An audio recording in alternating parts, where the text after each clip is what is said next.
विवेक, good afternoon. आप बाजार के बारे में क्या सोचते हैं? निफ्टी काफी अच्छा मूव हमने देखा पिछले दो ट्रेडिंग सेशन से and it seems that it's consolidating around current levels, so what would your strategy be? यहाँ पर हम देखें तो मार्केट में काफ़ी अच्छी रैली हमें देखने को मिली है पिछले 2 से 3 ट्रेडिंग सेशंस में।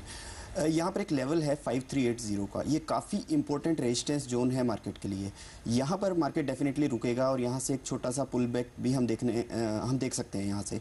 दूसरी बात यह है, अगर जो ये लेवल क्रॉस हो जाता है और हमें क्लोजिंग मिल जाती है इस लेवल के ऊपर, तो जो नेक्स्ट लेवल हम देख रहे हैं वो 5520 का लेवल है, तो वो यहाँ से काफ़ी ऊपर है। ओवरऑल हमारी जो नज़रिया है मार्केट पर वो पॉजिटिव है, लेकिन अब जैसे हम जानते हैं कि ये जो वीक है इसमें काफ़ी छुट्टियाँ आ रही हैं और लंबा वीकेंड है, तो लोग पोजीशंस कैरी नहीं करना चाहेंगे, तो इसलिए मार्केट में वॉल्यूम्स भी हल्के देखने को मिल रहे हैं। तो हमें यही लग रहा है कि थोड़ा सा कंसोलिडेशन चलेगा आज के दिन और कल के दिन, उसके बाद वीकेंड होगा और वीकेंड के बाद दोबारा से हम डिसाइड करेंगे कि डायरेक्शन किस साइड का होगा। इस भी चाहिए थोड़ा सा मिड कैप का जायजा लेता है। जब मिड कैप की बात छेड़ ही दी है तो मिड कैप का जायजा लेते हैं। कुछ ट्रेड्स जो कि लॉन्ग साइड पर पॉसिबल है इस वक्त और कुछ एग्जिट अपॉर्चुनिटीज। पेंथलून 167.80 का स्तर 10% का ऊपर है। उसके बाद स्टर्लिंग बायोटेक के लगभग 9.5%। अशोक लेलैंड डेफिनेटली एक ब्रेकआउट, बहुत शानदार ब्रेकआउट केस है। ये ऑटो में एक फ्रेश ब्रेकआउट केस है और बहुत समय के कंसिडरेशन के बाद ये ब्रेकआउट है। मैं सुबह बातचीत भी कर रहा था इस काउंटर के बारे में। पुंजला लगभग 58 का स्तर यहाँ पे। अन्य कुछ स्क्रिप्ट्स में वोल्टास, एबी नूवो 981 का स्तर यहाँ पे डे हाई पे कारोबार करता हुआ काउंटर भी। टाटा ग्लोबल 118 का स्तर यहाँ पे और थर्मैक्स लिमिटेड लगभग 2.5% काउंटर पर। और कुछ अन्य काउंटर जहाँ पे स्ट्रेंथ है एचसीएल इन्फोसिस्टम, फाइजर, दानी पावर और आईआरबी इन्फ्रा। प्लस दो स्टॉक से बात करते हैं, अशोक लेलैंड और आईआरबी इन्फ्रा।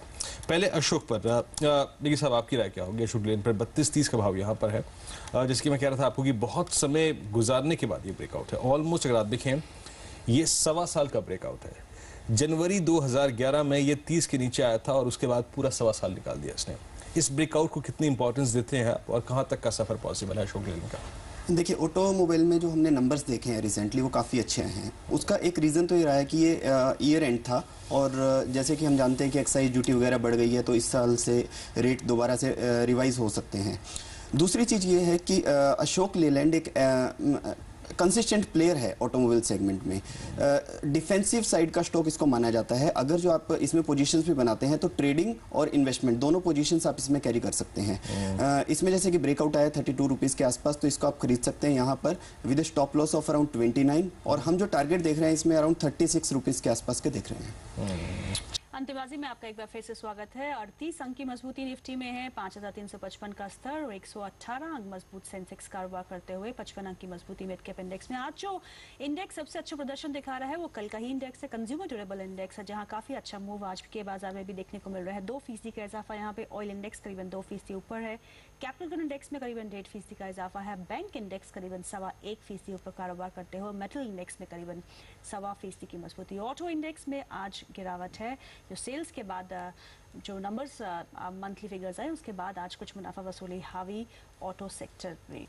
विवेक, ऑटो स्पेस की अगर हम बात करें, हमने एविएशन की बात की, ऑटो स्पेस में कोई ऐसा काउंटर जो आपको करंट लेवल्स पे खरीद के लिए अच्छा लग रहा हो? Tata Motors, very good consolidation, very nice move. M&M which did not participate but now is participating. Hero MotoCorp, let us forget two wheelers, let's talk about the four wheelers initially.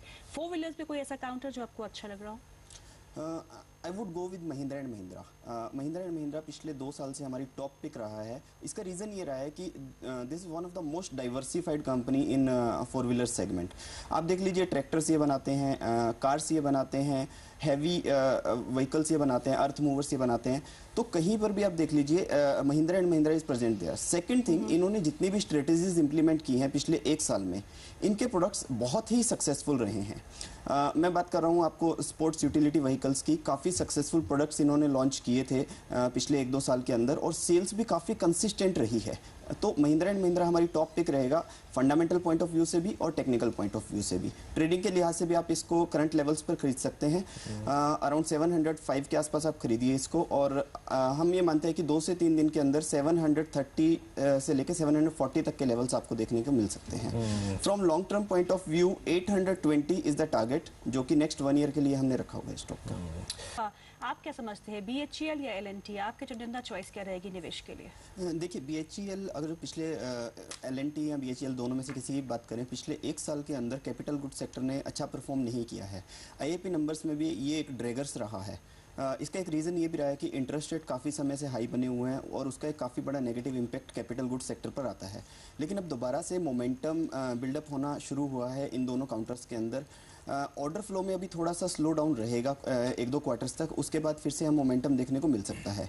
Order flow के हिसाब से हम देखें तो L&T हमें एक better company लगती है और काफ़ी कंसोलिडेशन भी हुआ है स्टॉक के अंदर, तो L&T would be a better pick among these two. Yes, लेकिन इन्वेस्टमेंट पॉइंट ऑफ व्यू से आप BHEL में भी निवेश कर सकते हैं। 3 से 4 साल का नजरिया रखिए और ईयर ऑन ईयर 20 से 25% के रिटर्न आपको मिल सकते हैं। चलिए अब बात करते हैं रियल एस्टेट सेक्टर की। हमने देखा कि यूनिटेक, DLF जैसे काउंटर्स जो है वो अपने लेवल्स 30 के आसपास, यूनिटेक और DLF करीबन 200 के आसपास कंसोलिडेट करते हुए एक बिकवाली का दौर इनमें हावी था, लेकिन अब कुछ थम सा गया है, स्टेगनेशन सी आ गई है इन काउंटर्स में। Vivek, real estate as a space आपको इन्वेस्टमेंट लगता है कि इन काउंटर्स में करनी चाहिए? हम दिग्गजों की ही बात करेंगे, like Unitech, DLF which have been under performers till now.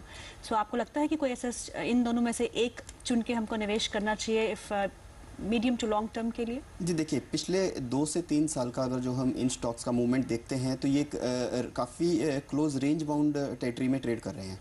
DLF को अगर हम देखें तो नीचे 180 के लेवल्स हैं और ऊपर की तरफ 250 तक ये जाता है और वहाँ से करेक्ट होना शुरू हो जाता है। तो हमें लगता है कि आने वाले समय में भी ये इसी रेंज में ट्रेड करता रहेगा। जैसे ही ये 180 के आसपास आता है तो आप इसमें बाइंग कर सकते हैं और 240 से 250 के बीच में प्रॉफिट बुकिंग कर सकते हैं। यूनिटेक की भी कुछ इसी तरह की स्टोरी है। 25 रुपीज़ के आसपास यूनिटेक में बाइंग बनती है और 35 की तरफ जब भी ये जाए तो वहाँ पर इसमें आप सेलिंग कर सकते हैं। जब तक कोई पॉजिटिव अनाउंसमेंट्स गवर्नमेंट की तरफ से नहीं निकल कर आ जाती रियल एस्टेट सेक्टर के लिए या फिर इंटरेस्ट रेट कम होना शुरू नहीं हो जाते, तब तक कोई इन्वेस्टमेंट की सलाह नहीं होगी। इस सेक्टर को आप ट्रेड कीजिए। फ्रेश ब्रेकआउट्स की 20 माइक्रोन्स की बात की थी और अब देखिए एस्कुमास 35.50 का भाव यहाँ पे है। आइए देखते हैं 35.5 के भाव पे कोई नया ट्रेड पॉसिबल है या नहीं। मिड कैप में इतने अच्छे अच्छे चार्ट हैं कि मत पूछे साहब, आप ध्यान दीजिए बस उस पर। एस्कुमास 35 का भाव, नॉट एक्जैक्टली डे हाई, आज का डे हाई था करीब इसका 35.50 का, 35 पर अभी है। प्रकाश, इस चार्ट के बारे में आप क्या कहेंगे? मैं बहुत बड़ी तेजी की बात नहीं कर रहा, अगर इस 35 के प्राइस पर मुझे 4 रुपए भी मिल जाएं, that means next supply zone of 40 and 39 possible है। अगर नजर रखिएगा स्टॉक पे। लेकिन इस बीच अगर आप देखें तो इनफैक्ट ब्रॉडकास्टिंग सेवाएं देने वाली कंपनियों में काफी अच्छा खासा मूव आया है। हमने जी एंटरटेनमेंट को देखा, इनफैक्ट अगर आप IBN 18 को देखें 3175 का स्तर, ये 2 रुपए काउंटर पर कारोबार कर रहा है। और साथ ही साथ अगर आप देखें तो जी न्यूज इस वक्त करीब 11.25 का स्तर यहाँ पे। और इनफैक्ट खबर ये भी थी कि इन्होंने अपने विज्ञापन का जो दर है वो बढ़ाई है, इनफैक्ट काफी बढ़ाई है। और जी एंटरटेनमेंट 138 का स्तर यहाँ पे। 2 खबरें थी जी न्यूज में। डिश टीवी 66.15, इनफैक्ट जब भी खबर आई थी तो ये करीब 65 रुपए 40 पैसे बता, तो एक स्विंग काफी शानदार मिला 11.40 का स्तर। In fact let's take IL as well. Upper freeze इस काउंटर में 40 पैसे का अगर आप देखें तो इजाफे के साथ अपर फ्रीज इस काउंटर में रख चुका है। वे कुछ कहेंगे आप इस पर? जी डेफिनेटली एक काफ़ी पॉजिटिव खबर है ये मीडिया सेक्टर के लिए।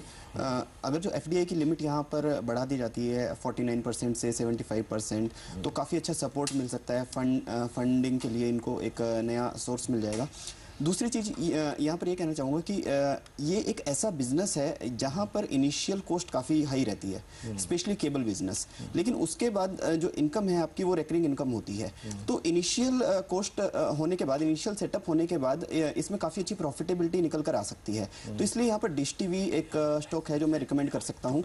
डिश टीवी आप यहाँ पर बाय कर सकते हैं और आई थिंक आने वाले 6 महीने से 1 साल में इसमें 80 रुपीज़ तक के लेवल्स आपको देखने को मिल सकते हैं। विवेक, आज की क्लोजिंग के बारे में आप क्या कहेंगे और कल का आखिरी ट्रेडिंग सेशन इस हफ्ते का है, तो आपकी स्ट्रेटेजी क्या रहेगी?